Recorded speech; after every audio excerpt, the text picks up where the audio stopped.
दादरमध्ये शिवसेना भवनासमोर मोठाले बॅनर लावले होते. काय लिहिलं होतं त्याच्यावर? ठाकरेंचा सेवक तोच नगरसेवक.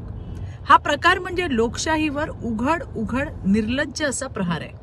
जनतेने निवडलेले प्रतिनिधी हे लोकांचे सेवक असतात, कोणाच्याही घराण्याचे गुलाम नाहीत.